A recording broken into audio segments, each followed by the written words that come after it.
Hello friends, welcome back my YouTube channel biology science.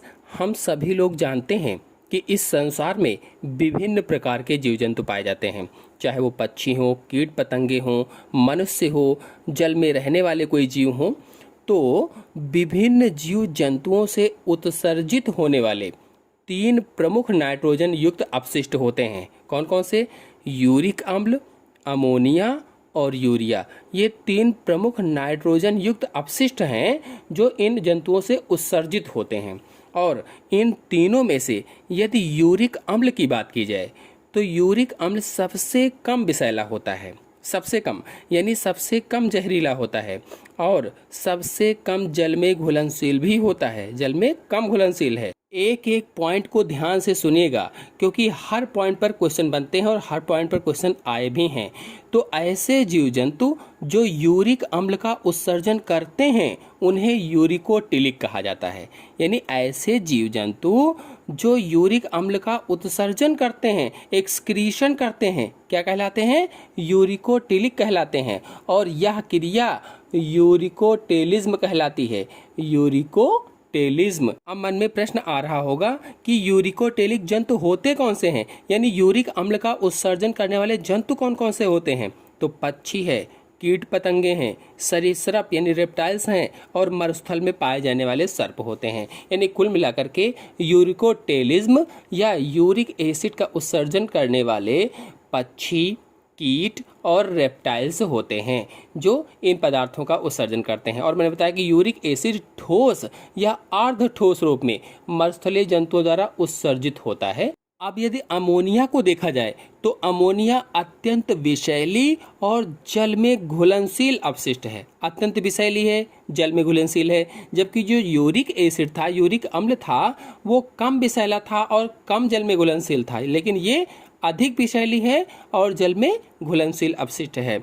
ऐसे जीव जो अमोनिया का उत्सर्जन करते हैं अमोनोटेलिक कहलाते हैं। ऐसे जीव जो अमोनिया का उत्सर्जन करते हैं, अमोनिया उत्सर्जित करते हैं, एक्सक्रीशन करते हैं, उन्हें क्या कहा जाता है? अमोनोटेलिक जीव कहा जाता है। जैसे कौन कौन से होते हैं? प्रोटोजोआ, पोरीफेरा, निडेरिया, मोलस्का, आलवणीय मछलियाँ यानी आलवण जल में पाई जाने वाली मछलियाँ, मेढक के टैडपोल लार्वा, ये जो होते हैं ये क्या करते हैं? अमोनिया का उत्सर्जन करते हैं। तो अमोनोटेलिक हो गए और इस क्रिया को अमोनियोटेलिज्म कहा जाता है, अमोनियोटेलिज्म। तो कुल मिलाकर के इसके उदाहरणों में जल में रहने वाले प्रोटोजोआ है, स्पंज है, जेलीफिश है, जलीय स्वच्छ जलीय मछलियां हैं, ये सब क्या करती हैं? अमोनिया का उत्सर्जन करती हैं। ऐसे ही कृमि है, सेफेलोपोडा है। तो ये जो मैंने उदाहरण बताए हैं याद रखेंगे, इसमें से अगर कोई जंतु आता है तो इसका उत्सर्जन करेगा। अब आते हैं तीसरे पर, तीसरा है यूरिया। तो ऐसे जंतु जो यूरिया का उत्सर्जन करते हैं यूरियोटेलिक कहलाते हैं। यूरिया का उत्सर्जन करने वाले यूरियोटेलिक कहलाते हैं और इस क्रिया को यूरियोटेलिज्म कहा जाता है, यूरियोटेलिज्म। और इसके अगर उदाहरण की बात की जाए तो मेढक है, टोड है, स्तनधारी वर्ग के जो जीव जंतु हैं, केचुआ है। वैसे तो केचुए की अगर बात की जाए तो केचुआ अमोनोटेलिक होता है, लेकिन पर्याप्त जल ना होने पर ये यूरियोटेलिक हो जाता है। अगर पर्याप्त जल नहीं मिल रहा है तो यूरियोटेलिक हो जाता है। तो इसके उदाहरणों में यानी कि यूरियोटेलिक के उदाहरण में मेढक, टोड है, स्तनधारी वर्ग के जंतु हैं, केचुआ है आदि आते हैं। हर एक पॉइंट को ध्यान से समझिएगा। टीजीटी पीजीटी में हर बार इसमें से क्वेश्चन पूछे जाते हैं। आपको बता दें कि उत्सर्जी अंग कौन कौन से होते हैं? त्वचा, यकृत, प्लीहा, आंत, फेफड़े, ये सभी उत्सर्जी अंग होते हैं। त्वचा से पसीने के रूप में उत्सर्जन होता है। यकृत यानी लीवर से यूरिया का निर्माण यकृत में ही होता है। जो प्लीहा है, स्प्लीन है, इसी तरह से होता है। आंत जो है इसमें से भी हम लोग जानते हैं कैसा उत्सर्जन होता है। जो फेफड़े हैं इससे जल और CO2 की कुछ मात्रा निकलती है, तो ये उत्सर्जी अंग हो जाएंगे।